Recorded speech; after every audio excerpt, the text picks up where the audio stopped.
Welcome to Impact Duty. I'm your host, Manisha Dadlani Kriplani, bringing you empowering stories of friends and people I admire. Their voices have given me joy and the momentum to share their stories with you. Richa Begani was born in Kuwait and educated in Switzerland, and it was love that brought her to India. Wife of one and mother of two, she has a whole lot of experience to share and started her page on fashion, beauty, motherhood, and her experiences a few years ago. She created a space to share lifestyle tips with women near and far. Richa believes she can slowly influence a lot of women to be confident in what they wear and how they live, because there's no bigger power than being a woman.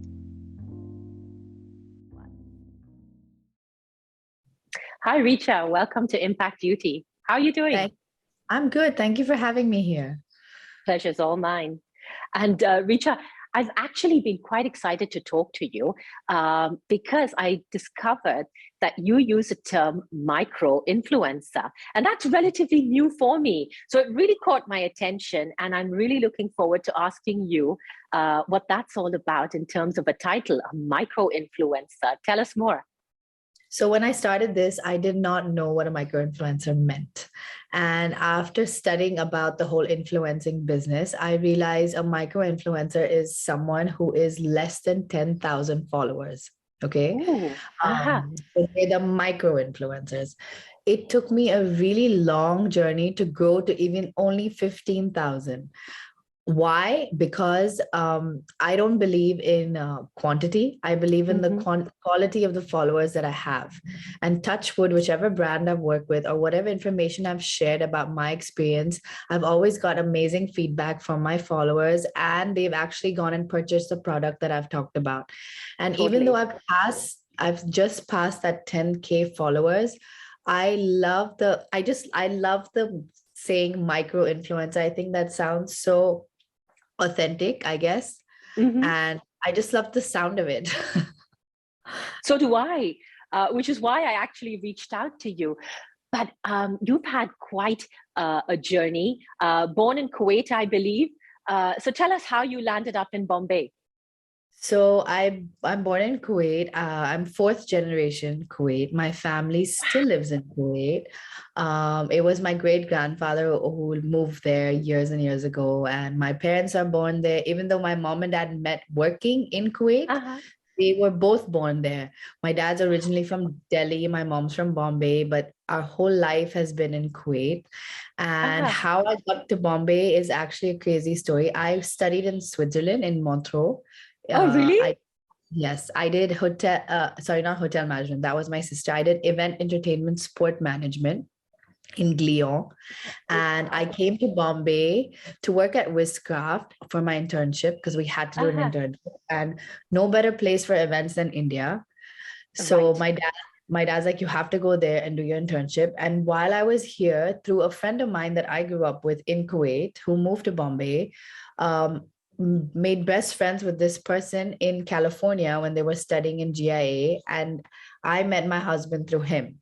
So we have the same best friend that we grew up with, and we met in Bombay when I was on my internship, and then things just moved from there, and I've been here now 12 and a half years. Right. So Bombay is home now. It is home. Yes, I do love it. But I would say that you, in a heartbeat, I would like book a flight and go back to Kuwait because that's like my place. Exactly. Wow, interesting. And how do you signify yourself as a woman of influence? So I love sharing my experiences. For me, it's not about getting paid for what I do. It's more about because I enjoy what I do.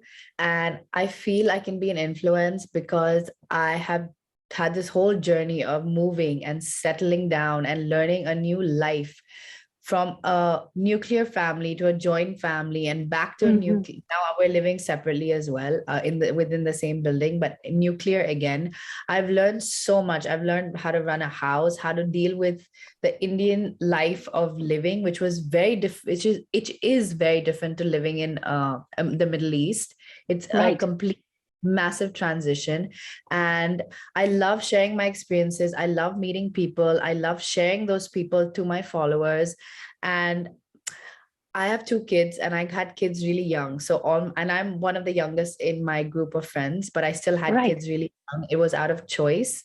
And I'm really happy. And I'm able to share that experience with my friends who have babies today because my Right. kids are big now. And there's so much I learned in that journey as a mother that I'm so happy to share it because I have so much advice to give people, even if they don't want to take it.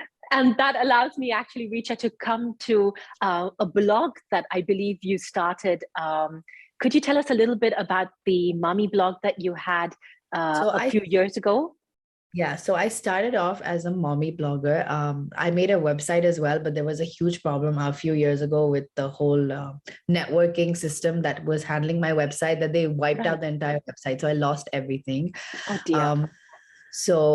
I started off mommy blogging because I was at home with my kids all the time. I wasn't really doing anything, and I loved like taking pictures and like when they do activities or we're doing something together, there's no one to share it with.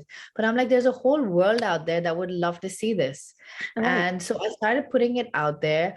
I wasn't like 100% into it, so I was like doing it for like maybe 2 weeks and then not doing anything, and then I realized a year later, 2 years later, that, hey, if I do this consistently, it could grow to something really big.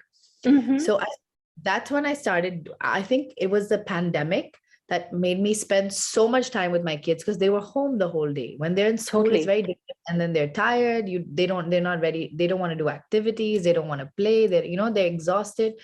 So in the pandemic, I started literally, it was like an online diary, sharing everything we did throughout the day. And that's how it grew slowly and slowly. And living in India, we have a lot of, I don't know how to put this, but a lot of like riff-raff people who are like stalking you and random men. So I actually have over 5,000 or 6,000 people blocked on my Instagram. Oh, I think by now I would probably 25, 30,000, but I'm not because I do block a lot of people because it's just weird getting weird messages from people. You know how it is. Totally.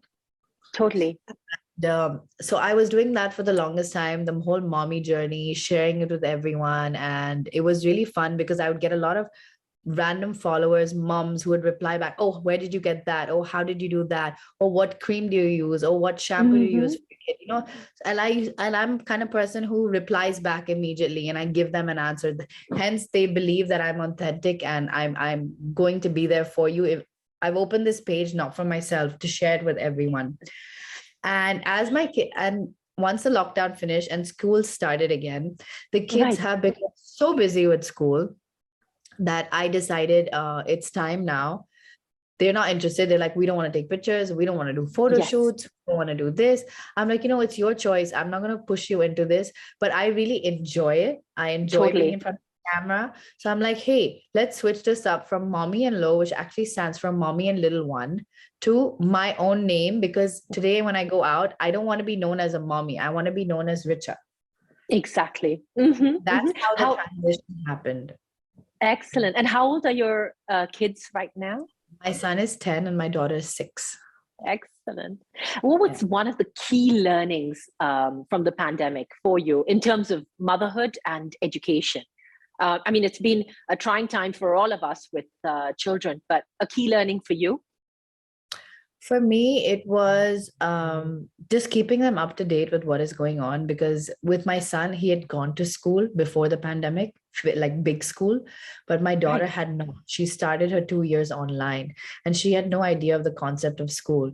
So I spent a lot of hours with her, teaching her how to read. I started with flashcards all over her room for 2-letter words, 3-letter words. And we moved in the process of reading. We moved in the process of writing numbers. And I felt like I realized one thing, that the attention a mother can give to a child sitting at home is not compared to what even a school teacher can give to 30 kids in a classroom. And I feel like that progressed her so much that she feels so confident to learn. When school started, we were worried, oh my God, she's never been to school. She's 6 years old and she's not been to a physical school. She's not been on a bus to go to school, but she was so confident, I guess, because in the 2 years of the lockdown, I spent so much time teaching her of how it's going to be and what she needs Right. to know to be there, that she was confident to face anything that came in front of her. Wow. And Richa, like you said, you've also done a beautiful transition. So transitioning from predominantly focusing on motherhood, you've made makeup and fashion your forte. So I've really been following you recently for your makeup tips and fashion tips. Mind you, even though I have two sons and they're teenagers, I still love those organizer, videos that you do with I how have you... OCD. I have OCD. I mean, I don't even have daughters, but I just love those little trinket boxes and how to save the little Lego pieces. I watch them all. But back to makeup and fashion, what's your daily routine like, and some of your favorite products? So makeup and fashion I love, but I don't want to make it that I don't want to put this out before I tell you what I love. I don't want to make it only about makeup and fashion, my page, because there are over 1,000 influencers doing that right now. And I get bored when I turn on Instagram. Oh my God, she's doing the same thing, or she's doing the same thing. So I'm actually looking now. I've been in talks with people. I want to do stuff bigger than that. I want to be a more niche. I don't want to do what every single blogger is doing, even though they're very big and they're making amazing money. They're doing an amazing job. I want to do something where I don't want to be everywhere. I don't want to be like, oh, she's there also, she's there also, she's there also. Oh, she's boring now. No. So I want to definitely look into lifestyle, which is home. Right. How to do home decor, how to set up corners, how to do up your bed, how to set up for a dinner party with fashion and makeup. So I want to combine them all together, because that works a world of like lifestyle. That is lifestyle. It's fashion and makeup is not only lifestyle, it's your everyday life as well. So that's something that I definitely am looking to do now ahead. And for me, makeup, my daily makeup is concealer, a little bit of blush, lip balm. I don't really put eyeliner because I feel like it always makes your under eyes dark if how much ever you wipe it off. But I do put eyeliner when I'm going out for a big party or a photo shoot or an event. Some of my favorite products are Clinique, Caudalie. I also love some local brands like Kiro and Sugar Rush. Crush. And I even I order some makeup from America, which is the KKW makeup, the Kim Kardashian makeup. Yes. As much as people judge her, her makeup quality is amazing. Her eyeshadow palettes, her eyeliners, her lipsticks, they are fantastic. And I love having that different set of makeup from all the girls over here. Wow. Thank you for sharing that. And moving on to fashion, highlighting a few local designers or fashion houses that you go to or are your go-to. I must tell you, I spotted you it was a pink and white outfit. I think it was one of the SVA couture outfit. Oh, it was gorgeous, Richa. I loved it. So I love that designer. I love that designer. Their quality of fabrics are amazing. It's so soft. You can wear it at any temperature and not feel hot. Like it just flows on your body. Their silhouettes are amazing. Their prints and their designs are so beautiful. It's like you want to pick up everything from their store. Really? They're also reasonably priced. So if you're looking for something you have to attend a wedding for someone else, you can actually go to them without feeling a pinch in your pocket when you want to buy something. And this was my first collaboration with them. I have spent money before I got to know them to collaborate, and I've bought outfits from them.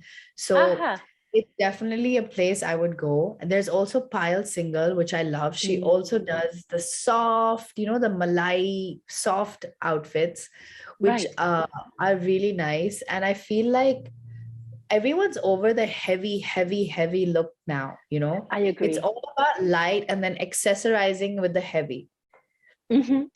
There are two of the designers in Bombay, which I absolutely love.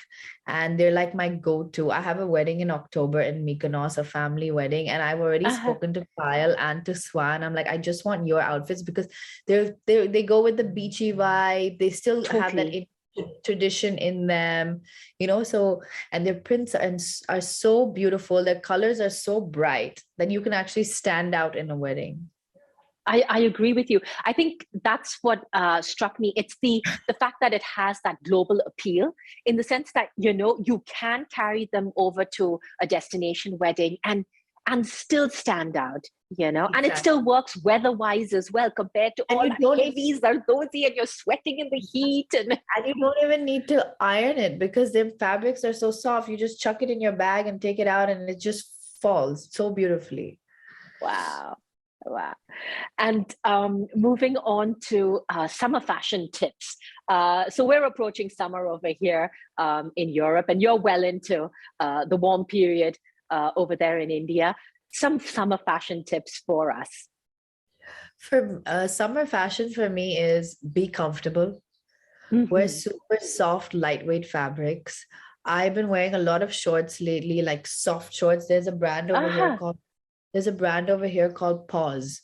I've never Okay. collaborated with them. I loyally love their products. I buy their clothes because their trousers, their shorts are super soft. They have fabulous prints. They do these cord sets for shorts as well. I've been living in them over here. Like you can see, I'm wearing a tank top today. It's really scorching hot. And also for like makeup for summer, it's more about the little bronzer, and that's Uh-huh. about it. I think you must get that slight tan on your body to give that finished look, and you don't really need Wow. much. And never ever forget your sunscreen, day or night. Thank you. Do you have a particular sunscreen that you love? Is it the Clinique I or, oh, I, sorry. I like the La Roche-Posay sunscreen. Easily available over here. And 50 plus SPF. So, I find I'll give you a little tip that I do. I don't know how many people do that, but I find sunscreens very thick. And then when you put it on Mm-hmm. your face, it's like patchy. So I Right. mix the sunscreen with my Clinique Moisture Surge. So I put a bit Uh-huh. of that. And then when you mix it together, it becomes soft and creamy. And then when you apply it, you don't look like you've got white patches on your face. So it's something that I do. And I also make sunscreen in the night when Uh-huh. you're going out, because they say, I mean, I don't know how much it's true, but they say there are still UV rays coming through Right. the sky in the night. Your phone, your laptop's got the blue light, which is bad for Mm, your skin. So sunscreen is something that you must have on 2 or 3 times a day at least. excellent. Thank you for that tip, Richa. Thank you. And moving on to fitness, which I know plays a huge role in your life. So tell us what got you into being so geared into fitness and making it such an essential part of your life. Okay, so let me tell you, this is a funny story. I was never into fitness. I hated the whole idea of getting up to and going to the gym or working out. It was like, oh my God, why do I need to? I don't need to. I'm fine. I'm fine. I'm fine. But my sister, who has moved to Spain, she lives in Spain now. She is a personal trainer. She Right. studied to be Oh, a trainer. Yes. Her name is Nikita Kohli. She goes by Equilateral Training, and she's a fitness trainer. And I kept watching right, and I'm like, shit, I need to do this, like she's looking so good all the time. And right. in the I was doing yoga after my kids, to lose the post-pregnancy weight and Right. everything. And then there was a point where the yoga teacher would come 3 times a week and I'd be like, oh, I'm so lazy. I don't want to do this. Mm-hmm. I got Mm-hmm. bored of it. Right. And in the lockdown, we were stuck at home. So I told my sister, hey, why don't you train me and my husband Right. every single day or 5 days a week or whatever? And she would come online and she would train us. We would work out together, and we created our entire lounge just turned into a gym because we couldn't have anyone over. So it's become a gym, and it's still a gym now in the house. And we started working out with her, and we started really enjoying the process of working out. And then we started seeing results. When you start seeing results, I think that's the best self motivation you can give yourself. When you start Right. seeing your body, like I literally saw my body curving, my stomach going Wow. in, my arms toning. I was like, Wow. wow, amazing. And I kept going on with her. When everything opened up, my husband went back to work, so he was doing his own thing. I continued working out with her. But the minute things opened up full-fledged, I was like, I can't work out at home anymore because I'm at home the whole day. I wake up Right. in the morning, I work out at home. I eat lunch at home. The kids are at home. I shoot at home. I do photo shoots at home. I make videos at home. I was like, I need to step out. I'm going crazy. Hmm. That's when they Hmm. said, you know what? Stop working out with me. Hit a gym that excites you. So Right. I was looking for a gym that would be fun for me, but I was not. Every gym was same, boring gym. You need a trainer. You need someone to come in and train you, etc. Right. I got invited to Orange Theory Fitness, which is Aha. apparently all over the world. I'm sure they have it in Zurich as well. It's an American fitness center where they do Right. class. You have to sign up on their app for which class you're attending, but you don't know what the workout's going to be. It's a surprise. So there are like Wow. 10, 15 people coming per class, and the music is blasting. The trainer's on a microphone, and you're doing cardio, you're doing a treadmill, you're doing the row, then you're doing weights, you're doing body Wow. workout. And I enjoyed it so much. I made friends with all the receptionists. I made friends with all the coaches. I made friends with the people coming to work out. So it became like a thing. It's become my thing to wake up in the morning, pack my gym bag, send the kids to school, and head to the gym. And actually, Wow. I go there half an hour early, hang out with everyone, and then leave, after the workout. And after seeing results, you want to do it more and more and more and more and more. And that's how my Exactly. journey started. And now it is just going beautifully. Oh, wonderful. Thank you for sharing that. I'm going to really look into it. Sure.